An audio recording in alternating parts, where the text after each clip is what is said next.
Hi, my name is Dr. Matthew Michal. I'm a lecturer of mathematics at NJIT. I've been talking about differential equations, specifically through the lecture notes of the 10th edition of Boyce and DePrima, using their PowerPoint slides to kind of give my students and hopefully others an understanding of how to think through this, to try to help teach you how to think through some of the textbook. And this is actually a really good example of this kind of technique, because sometimes in textbooks you're going to come across stuff that's not going to be at least directly applicable for now, and both in section 3.8 and 3.7, this is an application of chapter 3. So we're talking about how to use springs in such a manner, how to use second order differential equations in such a manner that can be applied to a real scenario. Last time we talked about vibrations with springs, and just barely, it's almost a crime how barely, talked about how circuits can be used to deal with these problems.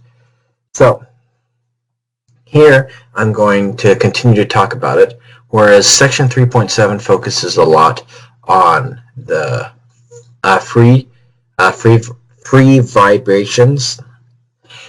Today we're going to talk about forced vibrations. So last time was homogeneous problems, applications of homogeneous problems. Now we're going to do applications of non-homogeneous, what it might have. So remember last time, talking about vibrations, the A term, the term in front of the second derivative, is your mass. The B term, that's referring to your air resistance, your whatever resistance is trying to slow it down. Media, through the media or whatever, dampers, any kind of dampening effect. Lastly, K, that's your spring constant, the force that the spring is pulling you back to your original position. Now, however, we're going to have some vibrations or some causation that's external. We're now going to have external forces. And notice these frequently will have their own frequencies. Whether it's the same or different, they will have their own frequencies. And this will have a major effect on what we're doing. So remember, this is an application of non-homogeneous problems. So we're going to have a complementary solution as well as our particular solution, or our non-homogeneous solution. And so we're going to be able to solve for the UC, or complementary, as well as that non-homogeneous. But what I want you to also notice about our homogeneous solutions is we can make a couple of observations, easy assumptions, good assumptions, and be able to notice an impact that it has. Number one, notice that, well, the big one is, notice that M, gamma, and K are all going to be positive. Because the way we decided, we can't have negative masses. We're slowing the media down, not speeding it up, so gamma has to be positive. And the spring constant has already been affected by the negative K. So M, gamma, and K are all positive. That means the effects of these roots that we're solving for, both complex or real, will have negative real parts, if not negative in their entirety. So taking a look at that, because we have negative real roots, for first case, that's when gamma squared is bigger than 4mk. That will make R1 and R2 smaller than 0, meaning that their limit will go to 0. Because we're having dampening happening in the underdamped case, it eventually will go to 0 as well. Lastly, well, that's going to fit for both cases. It was the critically damped, which also fits the above, because now both of them are equally negative. So in any of the three, not just in either case, but any of the three main cases we've been considering, the complementary solution is going to 0. Whereas these are supposed to be curly brackets, I'm assuming. This first part, you see what we just calculated, is going to 0. But A cosine omega t and B sine omega t are not. They are not going to 0. So This means that the overall solution, with the complementary going to 0, the rest of it is going to be the bulk of what's going to happen for our problem. And so because of that, we oftentimes will describe the complementary solution when considering us application problem as a transient solution.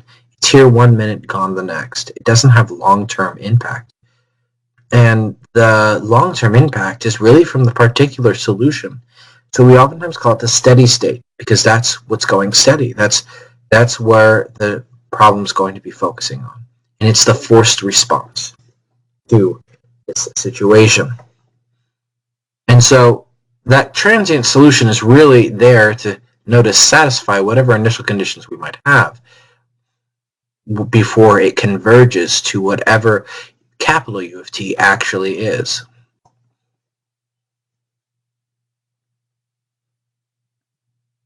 But do notice without the dampening force, i.e. if gamma is equal to 0, UC will not be transient anymore and will have a major impact. So do keep that in mind.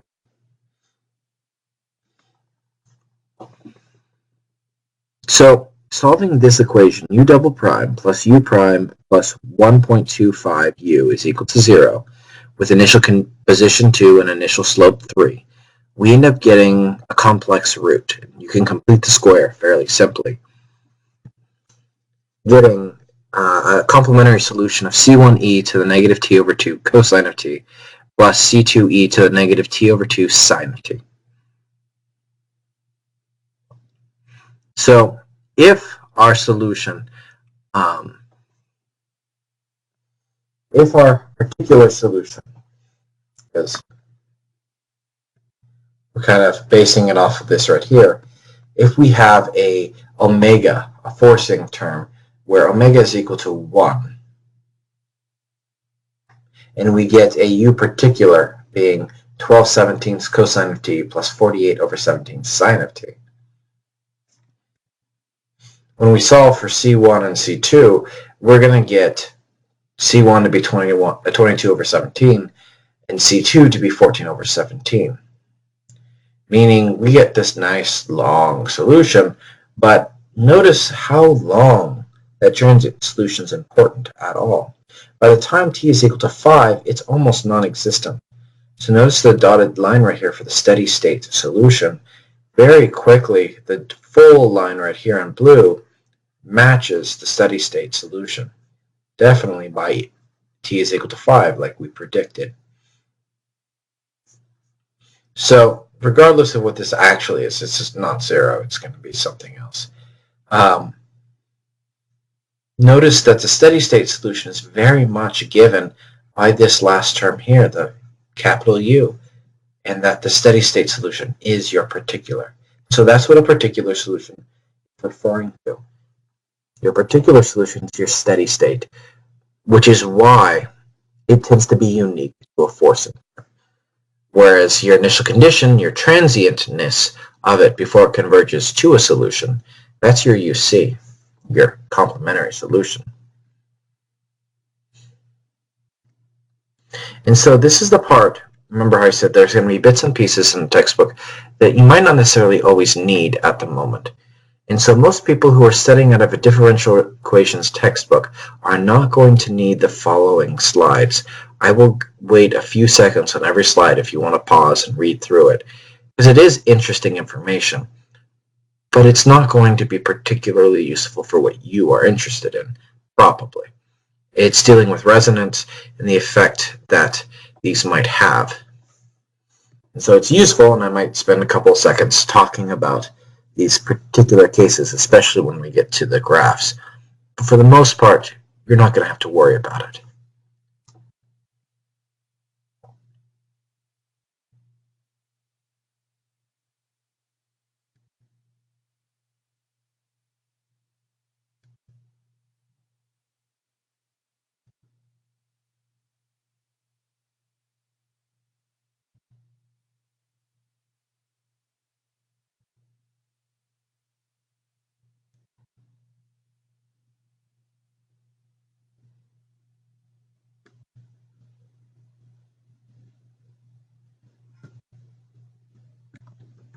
Notice with these particular ones here, we can see the effects that the resonance is happening on our vibrations depending on these different ratios. So they are useful, don't get me wrong, but for what you're going to be solving for, it isn't really something I want you to be focusing on. I want you to really focus on the applications. But notice in this case, we have a transient solution that very quickly dies out and it really builds and follows very closely, and so it's resonating similarly. Here we have a resonance with notice the phase pi over 2, that's 90 degrees.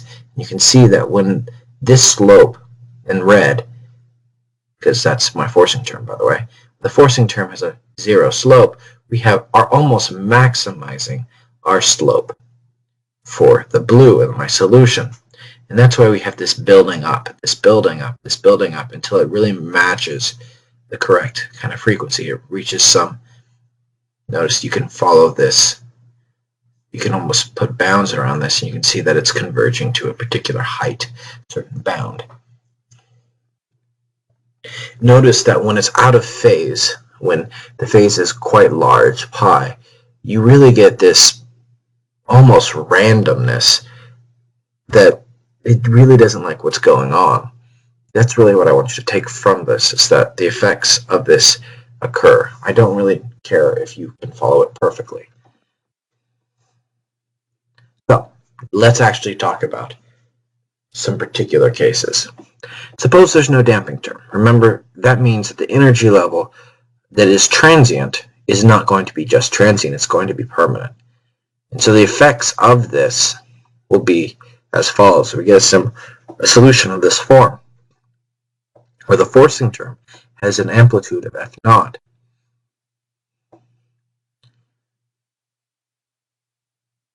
Because of that, when I plug in my initial conditions, say it has no initial energy, so no a potential energy, no kinetic energy, so 0 initial position, 0 initial velocity, you're going to get the sine term to disappear, and you're going to get only cosine terms. And so here they start playing with sum to product to sum formulas that I don't think are really important, except for they help form this right here, the idea of a beat frequency. Beat frequencies, for those musicians out there, if you have two notes that are playing with a frequency close to each other. So for example, sometimes as a musician, I've noticed the difference between an orchestra and a wind ensemble, as a wind ensemble player, that sometimes the intonation is very closely tuned together, but they might choose a different frequency. For example, in wind ensemble, it's almost always tuning to an A, which is 440 hertz. But occasionally an orchestra will decide to make it a little bit sharper of an A and make it tuned to 441 hertz. This means that the frequencies are off by 1 hertz. These frequencies being slightly off will create a beat in the air. And you can really hear that, like every second that goes by, you'll hear the sounds kind of grow in intensity and lessen in intensity. You can really hear this almost beat in the air. And this is calculated by taking your forcing frequency and your frequency, your natural vibrating frequency, which is that, remember this omega, is coming from your UC. Omega naught is your natural frequency. Omega is coming from your forcing term. I mixed that up for a second. If you take the difference between them and then divide that by 2, that's going to be your beat frequency. It tells you how often these frequencies will create that beating phenomena. It's really fascinating. And for musicians, you can actually hear it. I suggest you look online more about it if you're fascinated. But notice right here, beats occur with two tuning forks of nearly equal frequency. But if it's perfectly in line, there's going to be perfect constructive or deconstructive interference. But if they're close but not quite, like I mentioned, the orchestra 441 hertz as compared to the wind ensemble 440, you're going to literally hear this beating sound in the air. And because of that, we get these nice little arcs like so, where the inside frequency is the frequency that you're actually going to hear, and it's the average frequency of between the two. So we might see something like 440.5 hertz that's actually going on if you took an orchestra player and a wind ensemble player and played them together.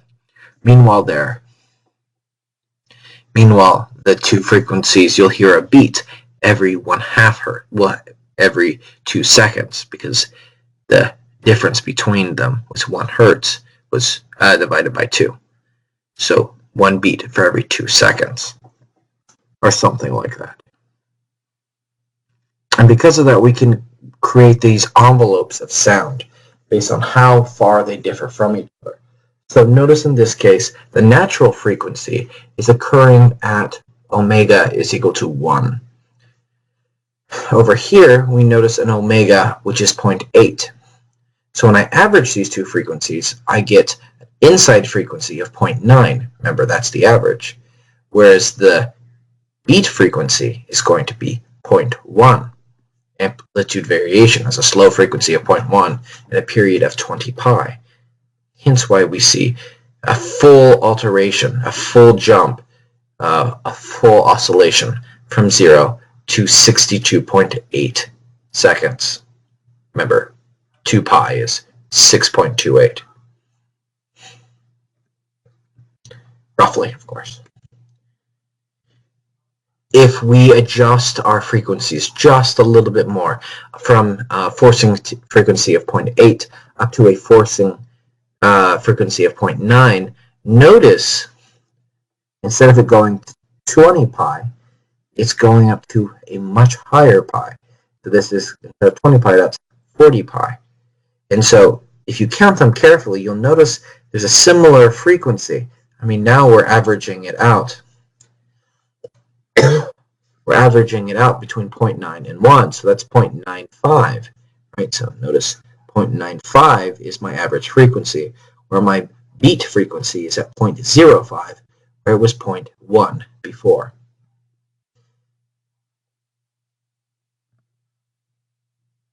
Obviously, that the closeness of the two frequencies means that they are now having more constructive interference, so the sound is merging a little bit better. It's helping each other because they're more closely tuned together, which is why a band or a wind ensemble or an orchestra, whatever musical group, wants to tune closely together. We want constructive interference, not destructive. But here's the cool thing. Let's say that I keep raising and raising and raising my forcing frequency closer and closer to the real, and then I touch it. I just hit it, just perfectly. Perfect. Perfect. Then, when it matches the two frequencies, that formula, which I told you I don't particularly care about right here, that is equal to 0. Because of that, the old frequency doesn't work, which makes sense because now we're having a repeated roots problem, repeated cosine. And so we're going to have a solution that's going to multiply by t. And notice what happens here. Because I have a sine function being multiplied by a linear function, the amplitude is growing in size. Sort of like saying, if I put a microphone in front of a speaker and turn it on quietly, over time it's going to grow and grow and grow in size. You can see this as it's growing and growing in size. Eventually, the solution will be unbounded and uncontrollable and of no use. Well, maybe not of no use, but this is the natural consequence of having these two building off each other. Something almost like saying, hey, look, if I am pushing somebody on a swing with no air resistance, each time, if I time it just right and I push them on the swing, they're going to go higher and higher. With no air resistance, there's nothing slowing them down. So eventually, they're going to be swinging around the whole park in an unbounded manner. because there's no air resistance. It's just going to keep growing in size, and it's going to get pretty cool in that case, but you can actually see how this becomes unbounded, untenable. So in this case, I want you to be able, you notice this is just a basic, we haven't really solved a whole lot of these. These techniques, variation of parameters, undetermined coefficients, same thing here, only here now we have repeated roots. So the difficulty of these problems will be understanding what these graphs might look like, and what to do with them once you have the solution.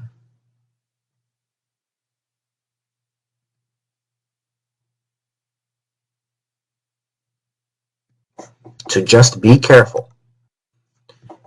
Be careful, solve them the way you normally would. The hardest part of these problems will frequently instead be how to handle